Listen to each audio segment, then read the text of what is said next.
My name is Orin Kerr. I'm a law professor at George Washington University here in Washington, D.C.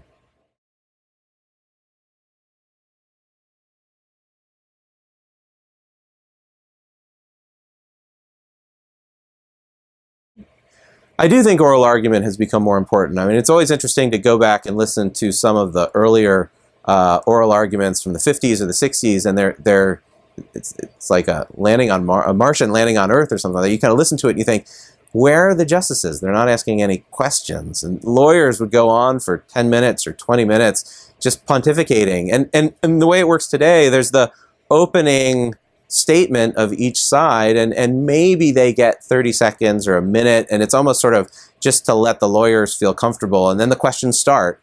And I argued one case, a case maybe I guess it was 2 or 3 years ago, and I felt that my opening statement was just sort of wasted time. I wanted them to get into my questions because I knew that what I was saying in my opening minute was just a summary of the points in my brief, which the justices had read.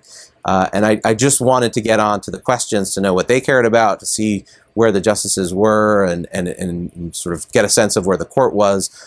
So oral argument has become tremendously important because so many of the justices are active. I mean, in an usual case, 7 or 8 justices are going to speak, and they're going to be part of this conversation. So it's a fascinating dynamic, and sometimes it's the justices themselves that are having the conversation more than the lawyer for the party. The lawyer is involved, but there's so many questions, and the justices are so interested in where they're coming from that's an equivalently important part of oral argument. So I think oral arguments today are more important than they were in the past.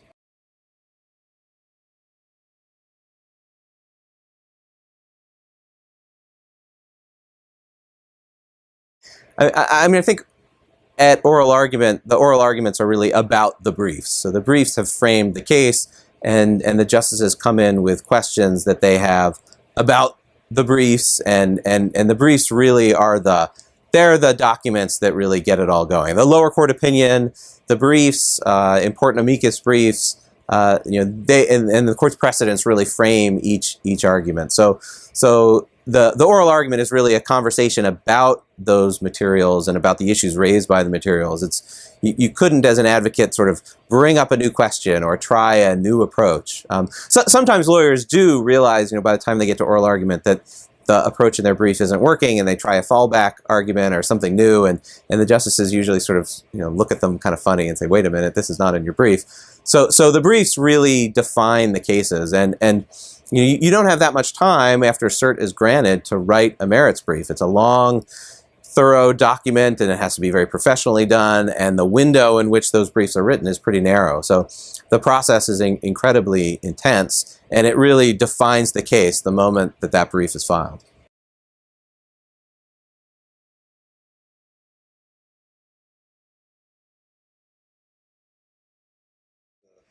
An interesting way of answering this, I just think it's a little bit different from the way you're posing it, is the role of moot courts in preparing for Supreme Court advocacy, which actually kind of gets to this. So let me answer it that way. One of the remarkable aspects of Supreme Court arguments, and really the Supreme Court bar more broadly, is the role of moot courts. It's typical for any advocate who's going to appear before the Supreme Court to have really a series of moot courts in which they prepare their arguments. They get former law clerks or professors or other lawyers who've worked on the case to be fake justices for purposes of the argument, and they try out their argument and then see how it works. And the quote-unquote justices offer comments. Georgetown has a wonderful Supreme Court Institute that runs moot courts in almost all of the cases. They'll have a moot court on behalf of one of the parties. When I had my one Supreme Court case, I think I did 4 moot courts. And it's marvelous for the lawyer. I mean, it really is an opportunity to try out every type of answer and to hear all the possible questions you might receive. And one of the most remarkable aspects of the Supreme Court bar is that any lawyer who has a Supreme Court case is going to be appearing before the justices usually doesn't have a problem putting together a pretty powerful panel of individuals who are willing to moot them. It's considered a courtesy within the Supreme Court bar to participate in a moot court in an area where you might have some expertise. And it's a remarkable thing. If you have a district court argument, you don't expect other lawyers to jump out of the woodwork and say, oh, let me help you with that. But when I had my oral argument, I received a tremendous amount of help from other members of the Supreme Court bar, and I've helped many others in the same way. So it's a surprisingly collaborative environment in which really the part of it is for the quote unquote justices. It's the fun of mooting the case and sort of getting into the legal issues. For those who are legal nerds, is pretty entertaining. But it's a form of public service. I think it's a way of helping the lawyers and then really helping the justices and helping the law by making sure the performances at oral argument are as professional as they can be. And I think the changing importance of oral argument and the role of moot courts kind of go hand in hand. It's the fact that the oral arguments are so much better and are so much more active is very much made possible by the fact that the lawyers tend to be quite prepared. They've gone through a series of moot courts. There are very few questions which are out of field. They've heard it all before, and they have their answer prepared. And the quality of the oral arguments at the Supreme Court today is quite high and remarkably higher than, say, in the Court of Appeals or even in the Supreme Court 20 or 30 years ago.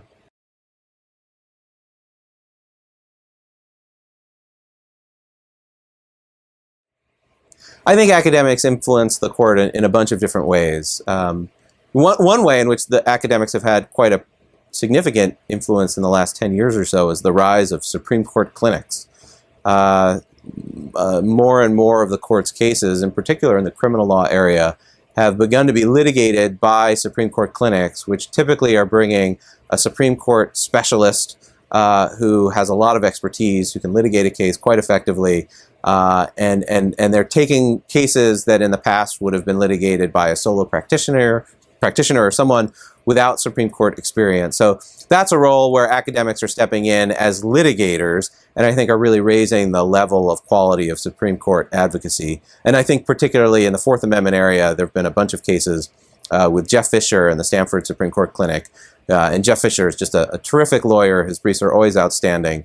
And it really helps the development of the law when individuals with that kind of skill set and expertise are able to litigate cases.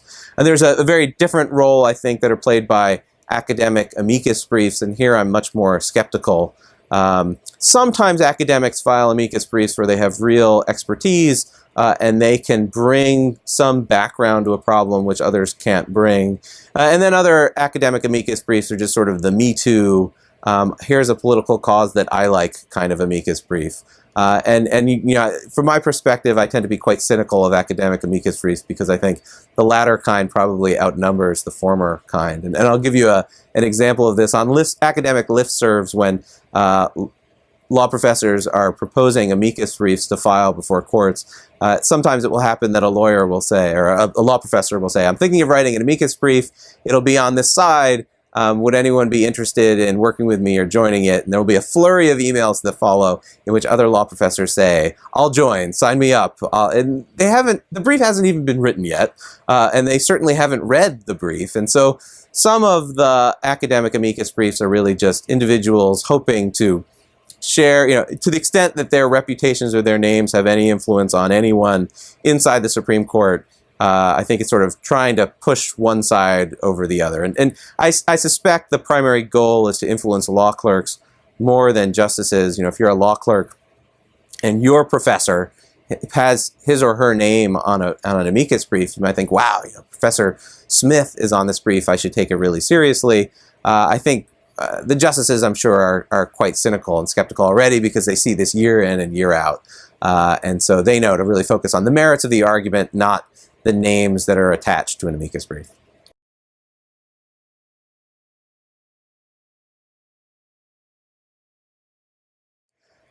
I've never signed an amicus brief that I've never written.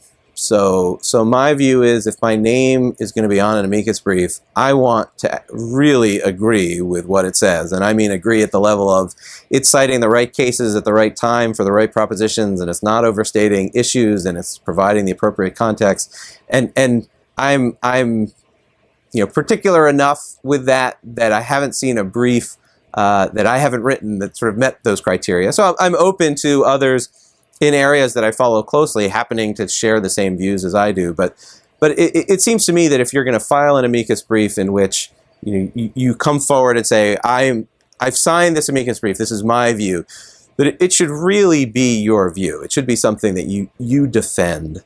And I've had the experience of reading amicus briefs, law professor amicus briefs in the Supreme Court, and being kind of surprised at a position. And I've contacted individuals who signed the amicus briefs and said, how can you take that view?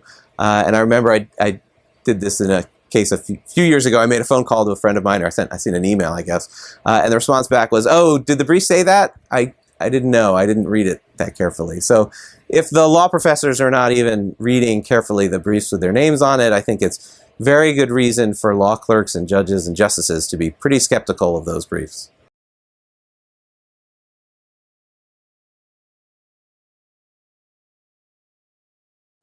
I think the introduction of legal blogs has had a pretty significant impact on commentary on the Supreme Court and commentary on the legal system. It used to be that commentary was occurring either in law reviews, which of course is always delayed by a year or two, or in magazines. I was recently reading some works on Alexander Bickel, the famous Yale law professor, and he wrote regularly in the New Republic comments on what the Supreme Court had done. And I think if Alexander Bickel had been around today, he'd be a law blogger, and he'd be a great law blogger, because he was doing essentially what law bloggers often do, which is comment on the latest Supreme Court case and offer kind of an instant reaction, which then goes into the mix. And he was writing in the New Republic, which I would imagine was being relatively widely read. And if you were really interested in Supreme Court commentary, that was a great way to do it. So what's changed today is, of course, it's instantaneous. So a decision will come out, and then the comments can start, within a half hour or an hour of the new opinion coming out. And it's instantaneous, and it can never stop. There's always as much commentary as anyone would want to hear about it. In terms of how much influence it actually has, it's just hard to know. I mean, when I was a law clerk for Justice Kennedy in 2003 to 2004, I had actually already been blogging at the Volokh conspiracy before that. Obviously, I stopped blogging during the year. But my experience was that the other law clerks, for the most part, were pretty serious blog readers. And we were the kinds of people that cared about what the Supreme Court was doing, and we wanted feedback on the court's work. And if there was a smart person out there who was an expert in an ERISA case and had strong views about the briefing in an ERISA case, well, if you happen to be working on an ERISA case and there's someone who's commenting on it, it's actually pretty valuable to get that feedback. Now, of course, the nature of any commentary is it's the fact that someone in some position of influence is going to read it doesn't mean it actually influences anything. It's just exposure to that, and maybe it has some influence in the margins, maybe it doesn't. But law blogs are really remarkable in that there's a crowd of the legal nerds who care about that footnote in that brief and how it interestingly cited that case instead of that case, and so they want to talk about these issues. And so those some judges or law clerks may themselves find it interesting. I think from a blogger standpoint, you just never know who the readers actually are. You're posting, and you hit send, and you think, okay, well, this is my view. I don't know who's going to be reading this and who isn't. But so it's a conversation that may be to an empty room. You never quite know. But it's remarkable in that these conversations are occurring really in an unmediated way. And anyone can start a blog and can start commenting, and anyone can read it. And it all happens instantaneously in a way that we haven't seen before.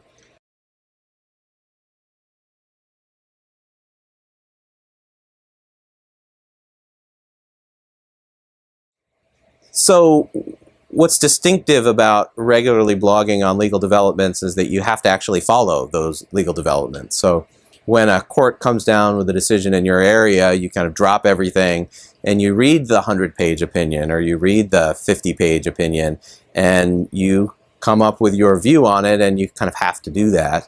And I think it's very helpful for classroom discussions because you know the latest case. You can say, you can teach a doctrine where the Supreme Court decided 2 years ago that here's the framework, and you can say the lower courts have analyzed it in the following way because you have to follow those lower court cases because they're sort of in the news space that you've carved out in your blogging. So in that way, I think the blogging is very helpful for teaching. In terms of scholarship, it's a little bit of a mixed bag. So the great part about blogging in terms of scholarship is you're constantly thinking about new legal developments. You're always thinking about where's this going? Here's a new case.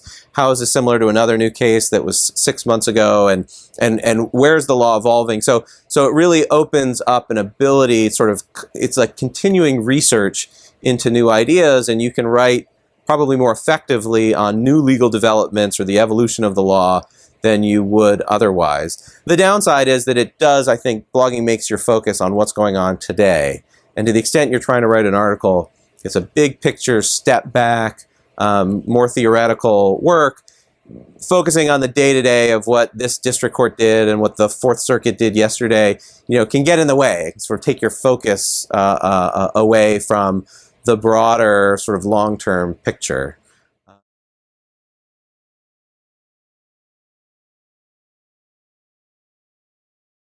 I do think that being personally involved in legal issues, litigating a case, hurts scholarship on that issue. I've done this in a few cases. I've done this in the area of Fourth Amendment remedies, where I argued a Supreme Court case that I'd actually written an article on and wrote more on this issue. And I've done this in the area of how the Fourth Amendment applies to computers and the Computer Fraud and Abuse Act. And it's just really tough to be able to maintain that objectivity and sense of distance that you need as an academic.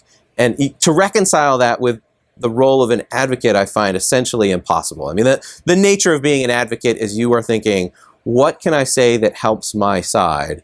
And the nature of being a scholar is to say, what do I think is truth? Or what do I think is my minor insight which might help add to the truth? And they're just fundamentally different questions. So I find it really tough to write on issues where I'm litigating. It's easier to litigate on issues where I've written. It's sort of a one-way street. You can go from being scholar to advocate because the scholarship has really given you a worldview in which you get all the arguments and the nuances, and here's the best ground to defend and here's the ground you don't want to defend.